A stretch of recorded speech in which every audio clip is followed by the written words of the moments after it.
Hoje é sexta-feira, dia 18 de junho de 2021, e faremos um estudo adicional do nosso tema principal da semana, que foi Fé da Aliança.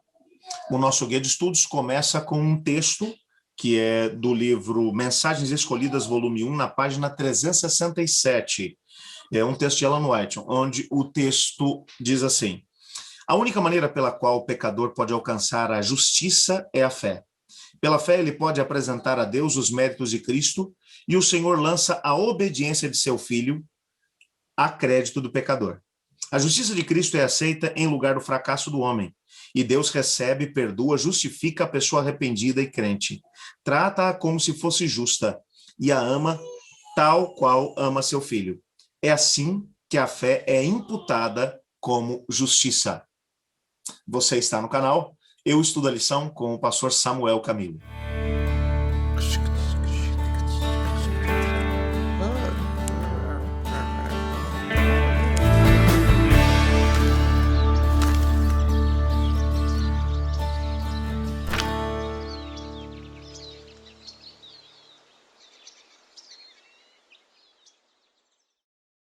O texto que lemos ainda há pouco menciona que não existe um meio pelo qual o ser humano possa se apresentar justo diante de Deus.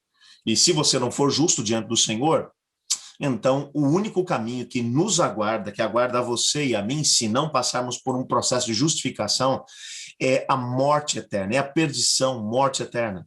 Não existe outro caminho, porque todos pecaram, estão destituídos da glória de Deus. Mas quando aceitamos a Cristo Jesus, eu acho linda essa citação de Ellen White, porque ela menciona que o Pai, ele toma aquilo que foi o crédito de Cristo Jesus, porque ele teve uma vida justa e íntegra, e ele lança na minha conta. Ele tira da minha conta aquilo que são os meus fracassos, as minhas impossibilidades, e lança na conta de Cristo Jesus. E uma vez que esse processo aconteça, o que tem lugar é que eu sou considerado como se fosse justo, como se eu nunca tivesse pecado. Lógico que para isso dependemos 100% de Deus. É uma obra dele. Um outro texto que vai aparecer no nosso guia de estudos hoje, do livro Mensagens Escolhidas, volume 3, na página 191, diz o seguinte: quando por meio do arrependimento e fé, aceitamos a Cristo como nosso Salvador, o Senhor perdoa nossos pecados e suspende a punição prescrita para a transgressão da lei. O pecador se encontra, então, diante de Deus como uma pessoa justa. Desfruta o favor do céu por meio do Espírito Santo. Tem comunhão com o Pai e o Filho. Então, há ainda outra obra a ser realizada. Essa é de natureza progressiva. A pessoa deve ser santificada pela verdade. E isso também é realizado pela fé, pois é somente pela graça de Cristo, a qual recebemos pela fé, que o caráter pode ser transformado à imagem e semelhança de Deus. Bom, quando olhamos aqui agora para esse texto, nós descobrimos que o Senhor Deus, no momento em que nos entregamos a Ele, Ele nos salva de forma total e completa.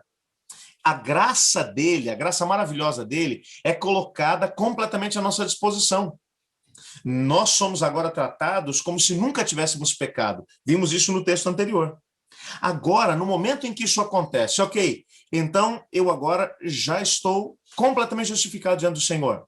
Vou ser tratado como se nunca tivesse sido pecador, como se nunca tivesse pecado. Exatamente isso. Algumas pessoas, alguns crentes acham que aqui termina o processo de salvação. Mas é a partir desse momento que começa a acontecer agora um outro processo. Qual é o outro processo? De santificação. Esse é o processo mais comprido, o mais longo de todos eles. Enquanto o primeiro, o momento em que somos perdoados por Deus e a graça de Cristo nos alcança, enquanto esse momento pode acontecer como uma fração de segundo, no momento em que você diz: Senhor, eu dependo de Ti, me entrego a Ti, você foi justificado. A santificação é obra de uma vida. Você se entrega a Deus, Ele coloca o Espírito Santo dentro de você, e a partir desse momento um processo de mudança vai acontecendo. A partir desse momento, a sua vida vai sendo transformada momento a momento, e você começa agora a se tornar parecido com Deus, parecido com o caráter de Cristo Jesus.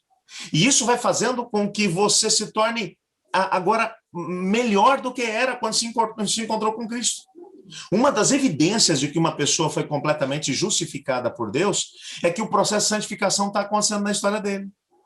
Quando uma pessoa se diz cristão, mas ele não dá evidências práticas de que é um cristão, vou dar um exemplo. O indivíduo era um mentiroso e agora ele vem para Cristo e continua mentiroso, tem alguma coisa errada. O Espírito de Deus não está trabalhando na sua vida. Há um processo de mudança que acontece na vida do indivíduo. Ele era um assassino quando se entrega a Jesus. A partir desse momento, o Espírito de Deus começa a trabalhar com ele. Esses atos equivocados têm que ser deixados para trás. O que o texto deixa claro para a gente é que tanto para sermos justificados como para sermos santificados, nós dependemos da graça de Cristo. É obra de Deus. Esse trabalho tem começo, meio e fim. Quando é que ele terminará? Quando Cristo Jesus retornar. Aí então nós subiremos com ele para as mansões eternas e aquilo que é mortal em nós será revestido de mortalidade. E então não teremos mais essa luta dentro de nós. Até lá, nós ainda estamos em obras. Vamos orar a Deus para que a sua obra que começou na nossa vida, que ela termine quando Cristo aqui voltar? Ore comigo. Obrigado, Senhor, por tua palavra e obrigado porque nela descobrimos que somos salvos pela graça mediante a fé. Mas ao mesmo tempo que somos transformados por essa mesma graça. Ajuda-nos a passar por essa experiência, pois é em nome de Jesus que oramos. Amém. Eu estudo a lição. E você?